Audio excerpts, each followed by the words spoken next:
क्या करते हैं, हम तो धन मांगने आते हैं और कहते हैं जो जन मेरी शरण है ताका हूँ मैं दास। अब दास देख लो किसा होया करे। दास किसे कहते हैं, दास की परिभाषा सुनाता हूँ। एक बार अब्राहिम सुल्तान अधम जो राजा था, उसने घर त्याग दिया था, परमात्मा की कृपा से घर त्याग दिया था और वो किसी चला गया, एक आश्रम में रुक गया।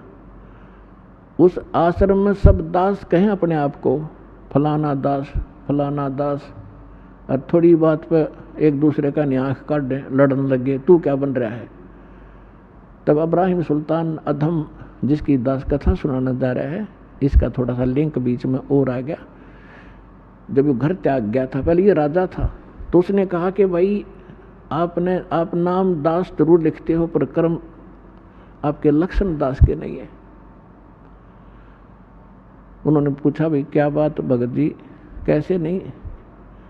उन्हें पता था कि राजा था और ऐसे राज त्याग कराया। तो उसने कहा कि जब मैं राजा था हम गुलाम लाते थे, गुलाम दास, तो मैंने, क्योंकि धार्मिकता मेरे अंदर थी, मैं गुलामों का ध्यान बहुत रखता था, कोई इसको कष्ट ना हो, तो मैंने उससे पूछा कि भी गुलाम आदमी पहले मनुष्यों को मोल लिया करते, गुलाम जैसे आजकल पशुओं को लाते हैं, राजा लोग या सेठ साहूकारों के वहाँ वो नौकर रहा करते थे, उनको जो मर्जी झूठा कूटा टुकड़ा दे दिया, उनकी सब स्वतंत्रता समाप्त हो जाती थी और जो यस जो कह दिया वही करते थे, आगे यस कर सकते थे, नो नहीं, और उनकी सो इच्छा कुछ नहीं होती थी गुलाम की।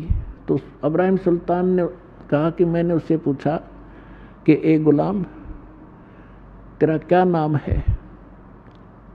उसने कहा कि दास को जिस नाम से पुकारोगे गुलाम का वही नाम होगा, हमारा कोई नाम नहीं होता, कोई बुंडा सुंडा गुंडा कुछ भी कहना हाजिर खड़ा पाऊंगा।